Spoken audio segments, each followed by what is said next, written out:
Assalamualaikum warahmatullahi wabarakatuh. Perkenalkan, nama saya Dwi Edi Santoso dari SDN 1 Megeri, Blora. Saya adalah mahasiswa PPG dalam jabatan Angkatan 4 tahun 2020 di LPTK Universitas PGRI Semarang dengan nomor peserta PPG 2015 0309 6938. Hari ini Senin 14 Desember 2020, saya akan melaksanakan praktik pembelajaran daring dalam rangka uji kinerja PPG dalam jabatan tahun 2020. Berikut rangkaian kegiatan saya bersama peserta didik. Terima kasih. Wassalamualaikum warahmatullahi wabarakatuh. Assalamualaikum warahmatullahi wabarakatuh. Selamat pagi anak-anak semuanya. Bagaimana kabarnya hari ini? Semoga dalam keadaan sehat kan? Ya, bagaimana Mas Adi kabarnya hari ini? Sehat. Sehat, alhamdulillah sehat. Untuk pagi ini kita akan belajar tentang tema 4, pembelajaran yang tema 4, subtema 1, pembelajaran yang ke-1. Baik, sebelum kita memulai pelajaran, mari kita berdoa dulu. Silakan dipimpin Mas Adit. Siap, gerak, doa mulai. Sebelum kita mulai pelajarannya, mari kita ingat-ingat. Sebelum tema 4 ini, kita berada di tema berapa? Nah, yang ke-3. Di tema 3 itu kita belajar tentang apa kemarin? Tentang penemuan, tentang penemu dan tokoh penemuan. Kemarin ada tentang Pak Habibie, sikap yang bisa kita teladani tentang Pak Habibie. Dari para penemu itu kita bisa belajar tentang apa? Tentang globalisasi. Ya, penemu itu bekerja secara global. Karena apa? Karena hasil penemuannya bisa dirasakan sampai ke Indonesia, walaupun penemuannya itu berada di negara lain. Sebelum kita mulai ke pelajaran ini, mari kita bernyanyi lagu Garuda Pancasila terlebih dahulu. Mbak Erika, dipimpin teman-temannya untuk bernyanyi lagu Garuda Pancasila. Mari kita mulai. 1, 2, 3. Garuda Pancasila, akulah pendukungmu, patriot proklamasi, sedia berkorban untukmu. Pancasila dasar negara, rakyat adil makmur sentosa, pribadi bangsaku. Ayo maju, maju, ayo maju, maju, ayo maju, maju. Setelah kita bernyanyi tentang lagu Garuda Pancasila, ya di Garuda Pancasila itu di dadanya ada apanya? Mana anak? Ada apa? Ada Gambar apa? gambar Apa saja? Coba. pohon beringin, Ya, padi dan betul. kapas, Pohon beringin, rantai, rantai itu melambangkan tentang sila-sila ya, betul. Pancasila. Sila-sila Pancasila. Di dalam sila itu ada sila yang kedua apa? Kemanusiaan yang adil dan beradab. Jadi sila-sila Pancasila tersebut kita diajarkan untuk saling menghormati antara satu dengan yang lainnya, termasuk bukan hanya dengan sesama saja, tetapi dengan tetangga-tetangga negara kita. Contohnya negara tetangga itu siapa saja? Malaysia. Betul, yang lain. Selain Malaysia. Selain Malaysia, mana? Vietnam. Betul, Vietnam. Kemudian yang sepak bolanya pandai itu, yang merajai ASEAN itu negara mana? Brasil. Oh, bukan toh. Thailand. Betul sekali, Thailand. Selain itu ada juga yang tetangga Indonesia yang satu pulau dengan Pulau Kalimantan itu adalah negara Brunei. Kemudian yang ada di Selat Malaka yang kecil itu adalah negara Brunei. Nah, itu yang tadi, yang kecil yang ada di Selat Malaka. Timor Leste. Ya, Timor Leste itu ada di Timor Leste. Ya, ada di timur. Timor Leste. Ya, ada di tenggara negara Indonesia. Yang ada di Selat Malaka itu adalah negara Pura. Ya, betul, negara Singapura. Singapura. Betul, terima kasih. Sebelum kita berlanjut ke materi hari ini, Pak Edi akan membacakan dulu tentang tujuan pembelajaran hari ini anak-anak. Yang pertama adalah nanti setelah membaca teks, kalian dapat menganalisis peran Indonesia dalam berbagai bentuk kerjasama di bidang sosial, budaya dalam lingkup ASEAN dengan benar. Yang kedua, setelah membaca teks, peserta didik dapat menyajikan informasi tentang peran Indonesia dalam berbagai bentuk kerjasama di bidang sosial budaya dalam lingkup ASEAN minimal 2 peran. Nanti kalian menyebutkan 2 peran saja. Kemudian yang ketiga, melalui melihat video, peserta didik dapat menyimpulkan cara pembangkit listrik menghasilkan energi listrik dengan benar. Kalau di buku kalian nanti akan pembangkit listriknya menggunakan tenaga air. Kemudian yang keempat, setelah melihat video, peserta didik dapat menjelaskan hasil pengamatan tentang cara pembangkit listrik menghasilkan energi listrik dengan benar. Yang kelima, melalui membaca, peserta didik dapat menemukan informasi penting dari teks eksplanasi tentang cara menghasilkan energi listrik dengan benar. Dan yang terakhir, setelah membaca teks, peserta didik dapat menyajikan informasi penting dari teks tentang cara menghasilkan energi listrik yang benar. Ya, itu adalah tujuan pembelajaran hari ini, anak-anak. Mari kita mulai dulu. Silahkan dicermati. Siapa anak-anak itu? Ya, yang ada di tampilan ini gambar siapa? Upin Ipin, betul. Dari mana anak-anak ini?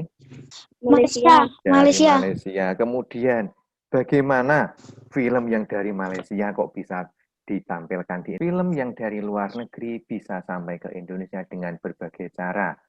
Sama seperti kalian. Kalian setiap hari bermain game online. Game online itu ada yang dari Indonesia, kebanyakan malah dari luar. Nah, padahal game online itu dari luar, tapi kalian bisa memainkannya di Indonesia. Itu karena apa? Karena apa? Karena pengaruh? Karena ada Apa? pengaruh aplikasi. Ya. Aplikasi boleh. Kemudian dari HP juga boleh. Ada juga jaringan internet. Kemudian setelah melihat itu, setelah kita melihatnya betul. Setelah melihat Upin Ipin, mari kita lihat ini benda-benda ini ya. Pojok atas ini adalah jam. Kalau jam itu yang paling terkenal dihasilkan negara mana, anak-anak? Jam yang paling terkenal harganya mahal. Bahkan bisa ratusan juta sampai miliaran dari negara Swiss. Kemudian yang tengah ini sebelahnya jam. Ini ada apa ini bulat-bulat ini ada hiasannya ya, karpet. Karpet yang terkenal dari negara mana? Turki. Kemudian yang boneka ini, boneka pengantin ini. Ya betul, Turki. Boneka pengantin ini dari negara mana? Tiongkok atau Cina ya. Dari Tiongkok. Cina. Ya. Kemudian bawahnya ini adalah susu yang berasal dari Selandia Baru, anak-anak. Selandia Baru. Betul, atau New Zealand. Terus yang ini yang batik ini seperti baju kalian yang dipakai dari Indonesia, paling terkenal dari Indonesia. Kemudian yang paling bawah pojok sendiri, sampingnya batik, sebelah kirinya batik adalah mobil dari Jepang. Ya, dari Jepang. Banyak sekali. Dari Jepang. Kemudian, tadi yang ada di gambar. Sekarang Pak Edi mau tanya, yang ada di rumah kalian apa saja? Barang-barang yang berasal dari luar negeri. Sepeda motor. Sepeda motor dari mana? Dari Jepang. Ya, kebanyakan dari Jepang. Terus ada lagi selain sepeda motor? Susu. Susunya dari mana? Ditanya. Selandia Baru. Ya, Selandia Baru. Ya, lampu Philip itu juga dari Belanda. Nah, mengapa toh barang-barang yang dari luar negeri kok bisa masuk ke dalam Indonesia? Contohnya seperti berbagai merek HP seperti Xiaomi, Oppo, Realme, kemudian ada lagi yang dari Amerika, Apple kok bisa masuk ke Indonesia, itu apa tuh sebabnya? Kenapa? Melapor. Karena ada yang impor. Ya, betul sekali, impor. Mendatangkan barang dari luar negeri disebut impornya. Impor itu terjadi karena di Indonesia ini tidak ada atau tidak mencukupi produksinya. Makanya negara kita melakukan impor atau membeli barang dari luar negeri untuk memenuhi kebutuhan di dalam. Karena ya, selain impor itu terjadi karena apa? Karena ada pengaruh apa, anak-anak? pengaruh. Seperti tema kita hari ini adalah pengaruh globalisasi. Contoh yang lain adalah Globalisasi. betul. Contoh yang lain adalah media sosial, Facebook, WhatsApp, kemudian ada yang Saya, Rapi. betul. Nafi, Mas Nafi itu Facebook, WA itu adalah produk dari Amerika. Kemudian siapa yang suka TikTokan? Biasanya anak putri ini. Ya, TikTok itu adalah Tidak saya. Haram. biasanya anak putri ini suka TikTok itu berasal dari negara Cina. Untuk mau lebih memperdalam lagi pengetahuan kita lihat dulu. Perhatikan, ini gambar yang pertama ini apa ini? Ada seorang anak dengan ayahnya sedang melakukan seperti yang kita lakukan ini. Apa namanya, Nak? Zoom. Ya, sedang Atau melakukan Zoom dengan orang tuanya, dengan ayahnya. Kemudian yang sebelahnya itu, yang animasi, yang kartun itu ada orang yang itu pakai baju dingin, yang satunya pakai seperti baju olahraga, itu sedang melakukan komunikasi. Ya, sedang melakukan komunikasi. Ya, contohnya ini kalau misalnya kalian punya keluarga yang jauh, misalnya saja yang ada di luar kota atau di luar negeri, saat ini bukan hanya bisa berkirim surat saja, tetapi bisa telepon atau video call secara langsung untuk mengetahui kabarnya secara real time, secara langsung. Kemudian yang paling bawah ini gambarnya apa ini? Orang sedang apa ini? Orang sedang Memegang apa ini? bumi. Ya, memegang bumi ini ya global. Global. Nah, global. Ya, inilah yang biasanya disebut oleh orang-orang sebagai globalisasi. Maksudnya, dunia ini ya memang luas, tapi untuk saat ini jarak yang sangat jauh, waktu yang lama, waktu tempuh yang lama itu tidak terasa atau tidak berarti karena pengaruh dari globalisasi. Jaraknya jadi sempit. Contohnya tadi, kita bisa telepon dengan orang yang ada di luar negeri, bisa video call. Kemudian kita bisa nonton TV, menonton siaran sepak bola ataupun siaran langsung yang lainnya dari luar negeri. Kemudian untuk memperdalam pengetahuan kalian, mari kita simak video berikut ini. Zaman modern saat ini, Ya, terdengar? semua serba mudah.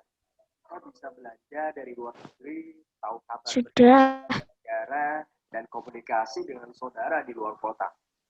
Ya, itu semua karena teknologi. Teknologi yang mempersempit ruang dan mempersingkat waktu.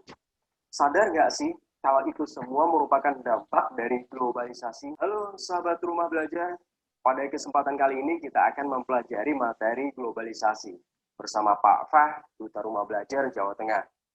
Apa sih globalisasi itu? Apa saja faktor pendorongnya? Dan bagaimana dampaknya?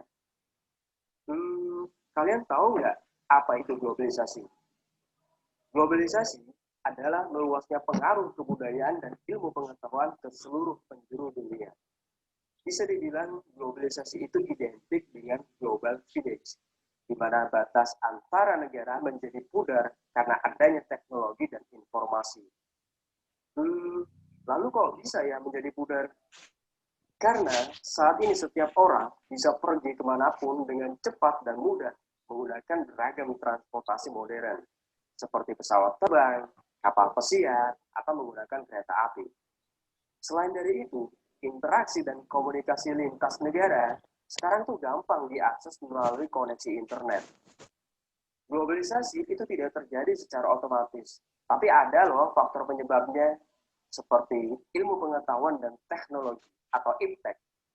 Dengan IPTEK, akses informasi dan transportasi gampang dijangkau dengan cepat dan mudah. Dunia serasa tanpa batasan ruang dan waktu.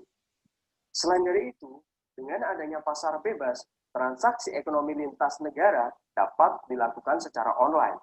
Kita mudah belanja barang dari luar negeri hanya dengan menggunakan gadget. Faktor lainnya adalah migrasi atau perpindahan penduduk. Fenomena migrasi menjadikan warga lokal pribumi semakin terbiasa dengan adanya budaya asing yang baru. Transparansi pers juga menjadi faktor pendorong terjadinya globalisasi. Kabar berita dari berbagai daerah saat ini gampang kan kita saksikan. Pers menjadi media penghubung informasi kepada masyarakat dunia. Globalisasi tidak terhindarkan karena ilmu pengetahuan dan teknologi akan terus berkembang. Lalu, bagaimana dampak globalisasi itu? Di sektor ekonomi, transaksi ekonomi menjadi lebih mudah dan efisien melalui e-commerce atau perdagangan elektronik. Akan tetapi menjadi masalah jika produk lokal tidak siap bersaing. Pasar tradisional ditinggalkan, yang akhirnya menyebabkan pengangguran bertambah. Kemudian mengakibatkan kesenjangan meningkat di masyarakat. Nah, itulah tantangan yang harus dihadapi. Sedangkan dalam kehidupan sosial, masyarakat menjadi semakin modern. Segala kebutuhan dapat dipenuhi dengan mudah melalui teknologi. Akan tetapi menjadi masalah jika masyarakat tidak memfilter budaya asing, menelan mentah-mentah budaya luar negeri yang kadang Indonesia. Hal ini akan mengakibatkan degradasi budaya, dekadensi moral, dan munculnya paham radikalisme. Bagaimanapun sebagai orang Indonesia, budaya lokal harus dilestarikan. Jadi, kesimpulannya adalah, globalisasi itu adalah sebuah keniscayaan yang tidak mungkin terelakkan. Tapi kita wajib melestarikan budaya Indonesia. Oke guys, sahabat Rumah Belajar, kunjungi terus Rumah Belajar ya. Dan follow media sosial kami. Ya, baik anak-anak. Dari video tadi kira-kira apa yang masih ingin kalian tanyakan tentang globalisasi? Silakan ditulis, kemudian dikirim ke grup ke WA kita, akan ke materi berikutnya, yaitu kita akan membaca tentang Menlu Hillary Clinton promosikan angklung ke dunia. Selain di slide ini, kalian juga bisa melihat dan membacanya di buku tema kalian. Nah, Menlu ini adalah Menteri Luar Negeri dari Amerika Serikat. Hillary Clinton namanya. Berkunjung ke Indonesia pada tanggal 22 Juli 2011. Berarti sudah berapa tahun itu? Silahkan dibaca dulu. Setelah kalian membaca teks tulisan bekerja sama dan peran Indonesia di lingkup ASEAN pada buku tulis. Setelah membaca teks ini, sekarang silahkan tulis bentuk kerjasama dan peran Indonesia di lingkup ASEAN pada buku tulis kalian. Kemudian untuk informasinya, kalian bisa mengambil dari berbagai sumber, bisa dari internet, bisa dari majalah atau koran, bisa dari berita-berita yang lain atau dari televisi. Kemudian nanti hasilnya difoto, dikirim ke WA pribadi Pak Edi. Di era globalisasi ini, manusia sangat bergantung sekali dengan adanya apa? Adanya listrik, yaitu mulai dari alat-alat elektronik ini kalau tidak ada listrik tidak bisa nyala. Kalian listrik mati 1 jam saja pasti sudah bingung. Betul tidak anak-anak? Ya kan? Pasti sudah bingung. HP-ku, ya betul, HP-ku bagaimana ini? Baterainya ngedrop, waktunya dicas, tidak ada listrik. Kemudian mau mandi, airnya habis, tidak bisa menyalakan pompa air. Mau minum, airnya tidak dingin. Mau tidur, tidak bisa tidur karena kepanasan. Itu karena semua alat yang kita miliki ini membutuhkan energi listrik. Dan energi listrik itu dihasilkan dari berbagai macam teknologi, mulai dari sumbernya yang pertama mulai dari ini yang ada di gambar kalian. Ini tentang apa ini? Menghasilkan energi listrik dengan pembangkit listrik tenaga air yang ada di bendungan-bendungan. Ada juga yang pakai solar atau biasanya disebut PLTD, pembangkit listrik tenaga D-nya apa? Di diesel. Kemudian ada juga yang pakai panas bumi atau disebut PLTP. Ada yang pakai batu bara disebut PLTU. Dan yang ada di negara-negara yang maju itu adalah PLTN, yaitu pembangkit listrik tenaga nuklir, karena bahan bakarnya hanya berupa batang-batang uranium dan plutonium saja, tidak membutuhkan bahan tambang yang lain. Nah, ini silakan dibaca anak-anak tentang menghasilkan energi listrik. Di buku kalian bisa dibaca dan di slide ini pun juga bisa dibaca. Silakan dibaca dulu. Setelah kalian membaca tadi, kalau kira-kira masih bingung, Pak Edi akan tampilkan lagi sebuah video tentang pembangkit listrik tenaga air. Kan dinikmati videonya anak-anak, dicermati.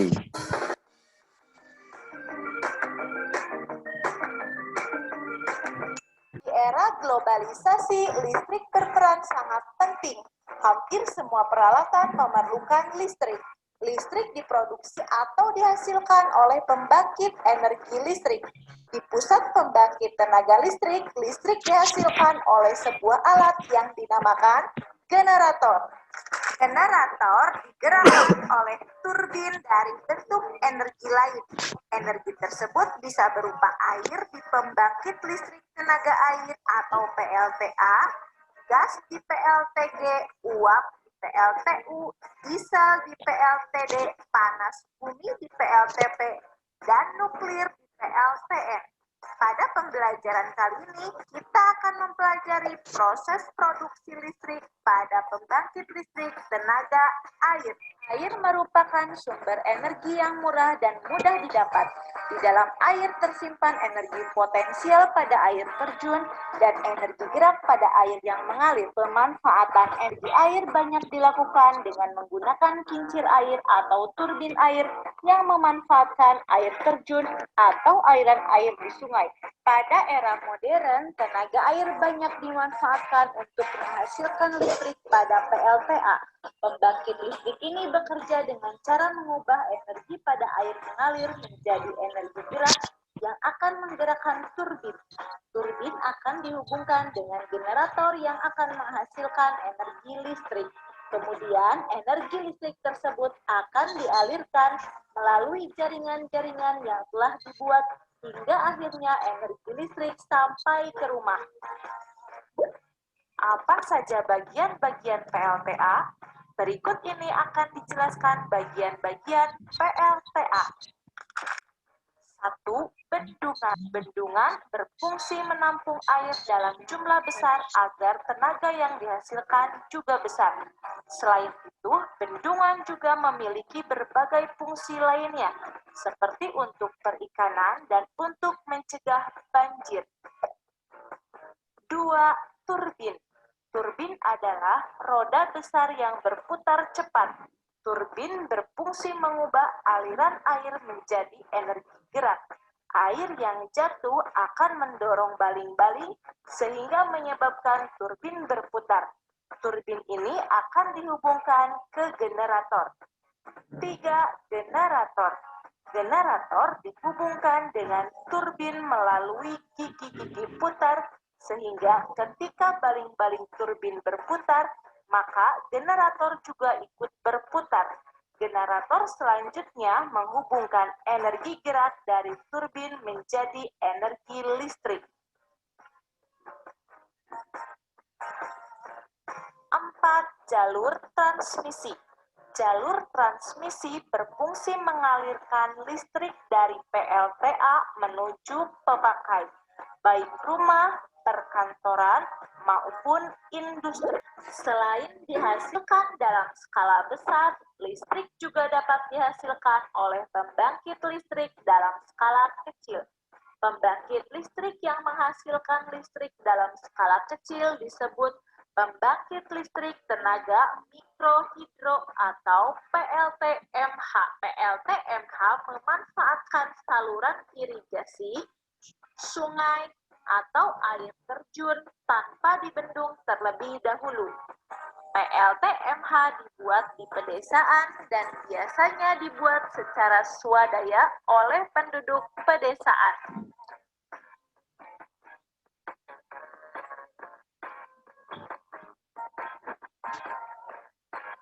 Berikut ini bagian-bagian PLTMH. 1. Turbin. Turbin berfungsi mengubah energi gerak dari aliran air menjadi energi gerak putaran yang dapat memutar generator.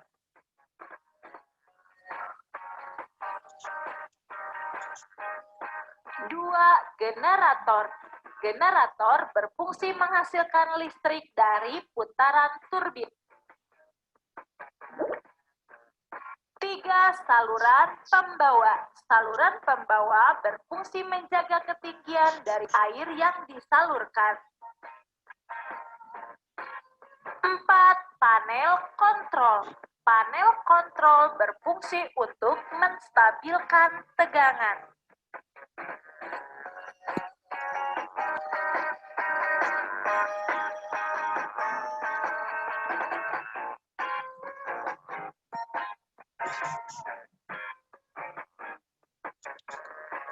Terima kasih kalian sudah menonton video pembelajaran ini. Jangan lupa like, komen, dan subscribe ya. Setelah kalian melihat video tadi tentang pembangkit listrik tenaga air, ada yang ingin ditanyakan dari video tadi? Mungkin tentang bagaimana kok harus pakai dibendung agar airnya bisa digunakan untuk PLTA atau yang lain, silahkan. Atau bisa ditulis di buku, kemudian dikirim ke WhatsApp grup anak-anak ya nanti. Baik, kita lanjutkan saja. Jika kalian masih penasaran dengan pembangkit listrik yang disebutkan tadi, yang disebutkan di awal video tadi, kalian bisa mencari secara mandiri tentang pembangkit-pembangkit listrik yang lain di HP-mu.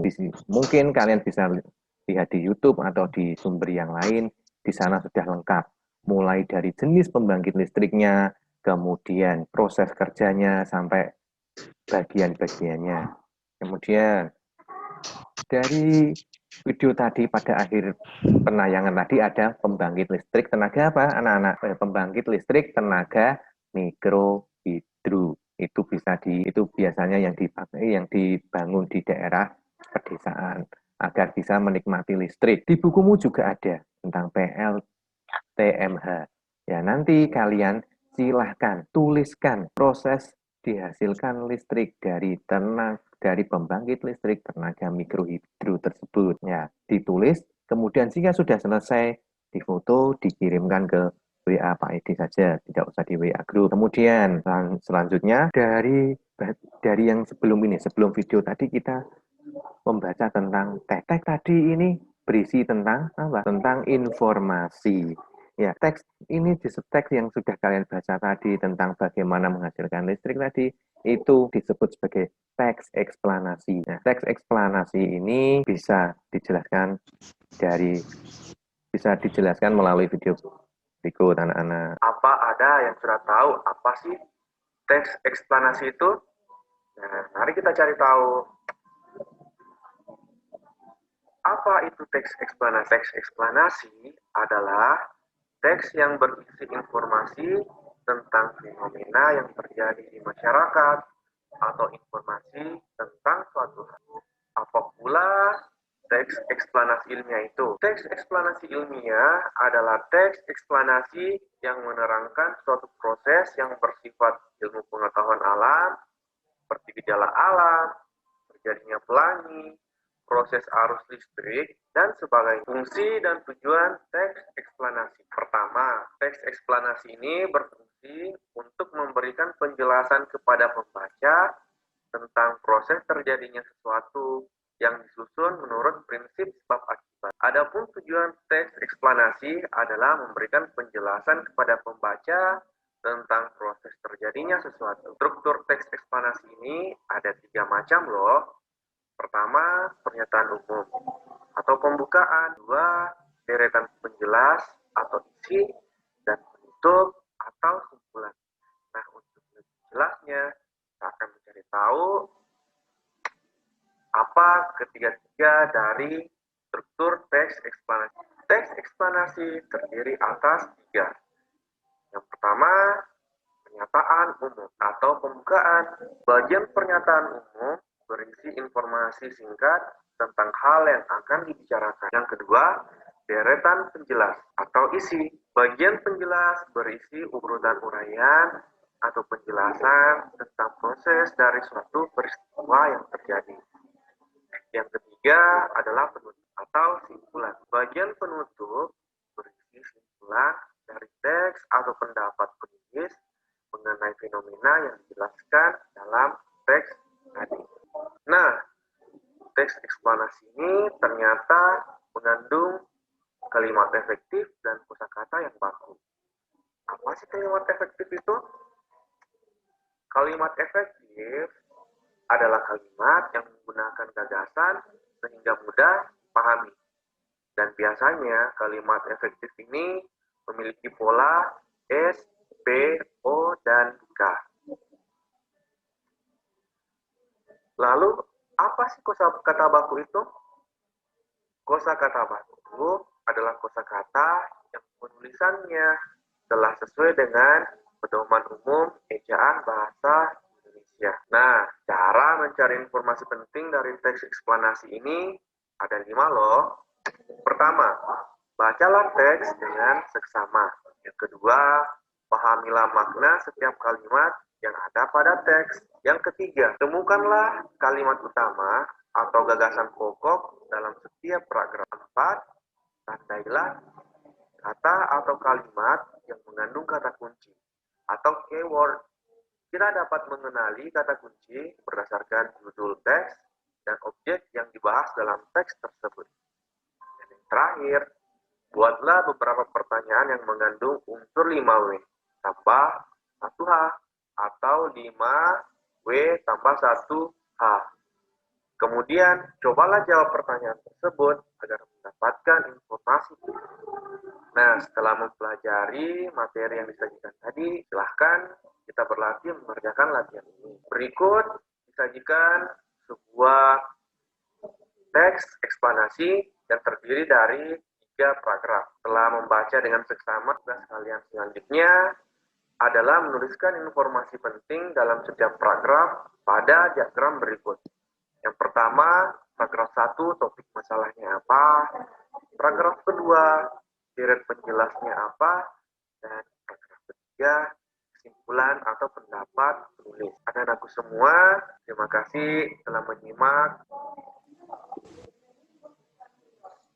Ya, setelah kita mengamati tentang video tentang paragraf eksplanasi atau teks eksplanasi, silahkan anak-anak, silahkan kalian cari informasi penting yang ada pada bacaan menghasilkan energi listrik yang ada gambarnya pembangkit listrik tenaga air tadi. Silahkan dicari informasi pentingnya, kemudian silahkan dijawab di buku tulis, dan jika sudah selesai, difoto dan dikirimkan ke WA pribadi Pak Edi. Dari yang sudah kita pelajari tadi, mari kita menuliskan konsep-konsep yang sudah kita pelajari hari ini. Ya, yang pertama kita belajar tentang apa tadi? Kerjasama ASEAN. Yang berikutnya tentang pembangkit listrik, dan yang ketiga tentang teks eksplanasi. Dari ketiga materi tadi, jika ada yang informasi atau jika ada materi yang masih ingin ditanyakan atau masih bingung, silahkan ditulis di buku tulis, kemudian nanti dikirim ke WhatsApp grup. Ya, silahkan dikirim ke WhatsApp grup. Ya, yang kita pelajari tadi tentang apa? Yang pertama tadi tentang kerjasama ASEAN, kerjasama Indonesia dan ASEAN. Kemudian bentuk kerjasamanya apa saja?